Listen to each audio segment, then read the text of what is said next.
Assalamualaikum warahmatullahi wabarakatuh. Di sini saya akan menjelaskan materi-materi pada mata kuliah Filsafat Pendidikan guna untuk memenuhi tugas ujian tengah semester. Di sini saya akan menjelaskan materi-materi yang telah dipelajari mengenai filsafat pendidikan. Adapun materi yang pertama mengenai definisi filsafat pendidikan dan ruang lingkupnya.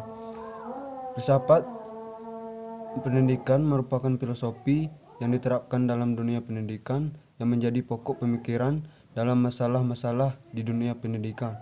Adapun ruang lingkupnya ialah pendidik, peserta didik, materi pendidikan, perbuatan mendidik, metode pendidikan, tujuan pendidikan, evaluasi pendidikan, dan alat-alat pendidikan tersebut. Adapun materi yang kedua, kurikulum dalam tinjauan filsafat.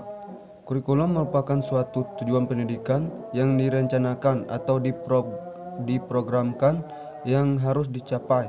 Adapun tinjauan filosofis tentang kurikulum merupakan acuan program untuk mencapai tujuan pendidikan.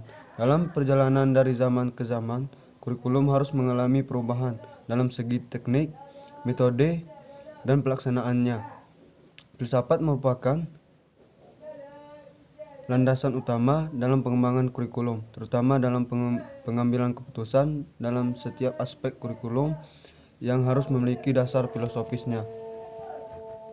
Adapun materi yang ketiga yaitu mengenai hakikat dan fungsi guru. Guru merupakan orang yang bertanggung jawab terhadap perkembangan jasmani dan rohani peserta didik, terutama di sekolah untuk mencapai kedewasaan peserta didik, sehingga ia menjadi manusia yang tahu akan tugas-tugasnya sebagai manusia.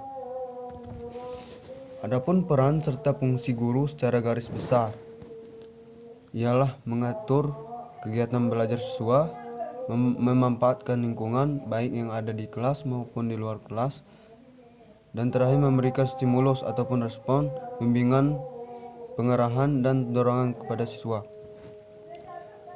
Adapun materi yang keempat pada pelajaran filsafat pendidikan yaitu konsep belajar, behaviorisme, dan konstruktivisme. Menurut teori behaviorisme, belajar adalah perubahan tingkah laku akibat dari adanya interaksi antara stimulus dan respon. Adapun ciri-ciri dari teori behaviorisme ini: 1. Belajar adalah perubahan tingkah laku. Yang kedua, perilaku tersebut harus selalu tampak. Yang ketiga, perilaku harus dapat diukur. Yang keempat, mengakui pentingnya masukan yang berupa stimulus dan keluaran yang berupa respon. Yang kelima, fungsi pikiran adalah untuk menciplak yang sudah ada melalui proses berpikir. Yang keenam, kegagalan atau ketidakmampuan dalam penambahan pengetahuan dikategorikan sebagai kegagalan yang dihukum. 7. Mementingkan penguatan. Adapun esensi teori konstruktivisme adalah bahwa siswa menemukan dan mentransformasikan suatu informasi yang kompleks ke situasi lain, dan apabila dikehendaki, informasi itu menjadi milik sendiri. Dan pembelajaran harus dikemas menjadi proses mengkonstruksi, bukan menerima pengetahuan semata.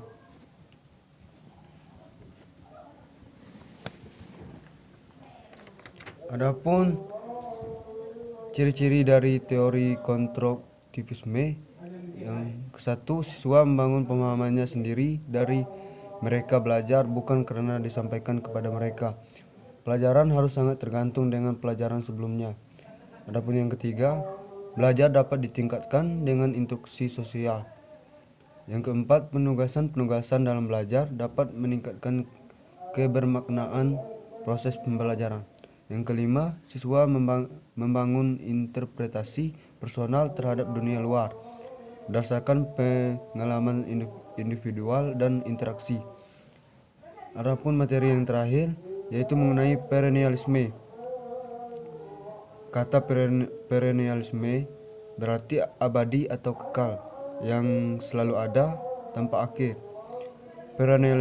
Perennialisme lahir sebagai suatu reaksi dan solusi terhadap pendidikan progresif dan atas terjadinya keadaan yang disebut sebagai krisis kebudayaan dan kehidupan manusia modern. Adapun tokoh-tokoh dari perennialisme: 1. Plato, 2. Aristoteles, 3. Thomas Aquinas.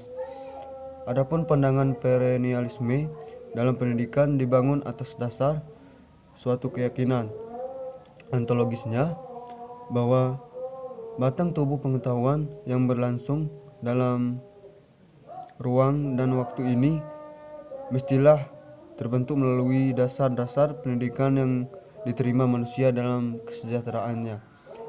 Itulah materi-materi yang telah saya